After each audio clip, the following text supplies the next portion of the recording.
Eerste seizoenshelft, hoe kijken jullie daarop terug? Ja, heel wisselend, hè? Beetje grillig. Heel grillig. Ik denk dat ze fantastische potjes gespeeld hebben. Vooral thuis tegen NAC en de vorige week tegen Dordrecht speelden ze ook echt goed. Maar ja, ze laten het nou tegen de nummer laatst ze het eigenlijk. Hè.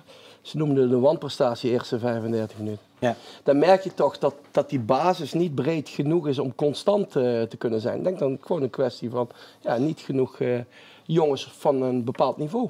Ik denk mentaliteit, maar ook kwaliteit. Dat zeg jij, ik wil mentaliteit zeggen. Want als je naar de nummer laatst gaat, dan mag je wel qua instelling al betere partij geven. En dan hadden ze op 1 puntje van de play-offs gestaan. Ja, nu staan ze op 4, dat is ook niet kansloos. MVV staat op 7.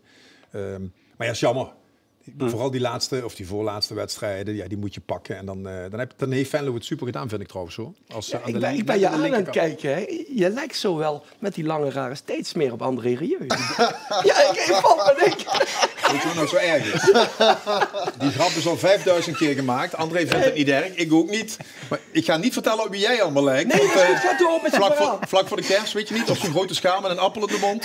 Ik heb geen idee wat je bedoelt. Bas, neem de regie over. Oké, jij zei de vorige keer dat je hier was, dat was in een periode dat VVV redelijk bovenin, volgens mij stond de 4e of 5e. Ja, VVV leeft boven de stand. Ja. Vind je dat achteraf nog steeds?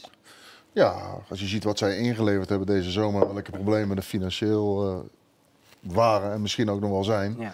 Want dat kan nooit in één keer helemaal opgelost zijn, denk ik dan.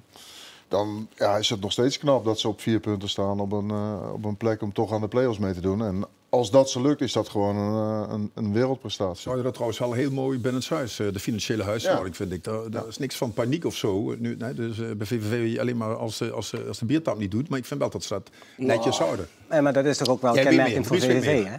Achter de schermen gebeurt er genoeg. Er is best wel paniek natuurlijk. En wat gebeurt er dan? De directeur Marco Bogers ziek thuis is. Ja. Nog altijd. Nog altijd. En dat is nog steeds niet helemaal opgelost. Of niet helemaal, is totaal nog niet opgelost. Dat is ook niet financieel, ja. Want dat is al een vergoeding. En Ivar Hoekstra heeft er een column over geschreven waar ik me eigenlijk ook wel achter schaar. Als je zo lang voor een betaald voetbalclub gewerkt hebt, zoveel goede dingen voor een club ook hebt gedaan. En je wordt dan na zoveel jaar, 24 jaar, zo afgeserveerd.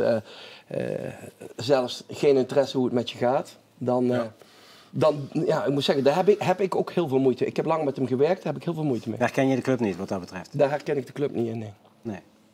En als we het dan hebben over die grilligheid, dat kun je ook wel een beetje terugzien in de stand op de ranglijst. Dus bijvoorbeeld een schema, dus groen is Roda, eigenlijk het hele seizoen bovenin. Rood is MVV, die eigenlijk ook constant, maar dan onderin meespelen. En bij VVV zie je toch veel meer op en neer gaan eigenlijk, hè? Ja. Dat geeft een beetje wel aan wat... Ze hebben gewoon een hele goede eerste periode gehad. Omdat je dan nog heel onbevangen kan spelen met een hele nieuwe ploeg wie je een tegenstander niet goed kent. En daar hebben ze heel veel punten gehad. En ik denk in de tweede periode hebben zij wat wedstrijden wat makkelijker verloren. En als je uit bij de nummer laatste verliest, die punten doen echt heel veel pijn.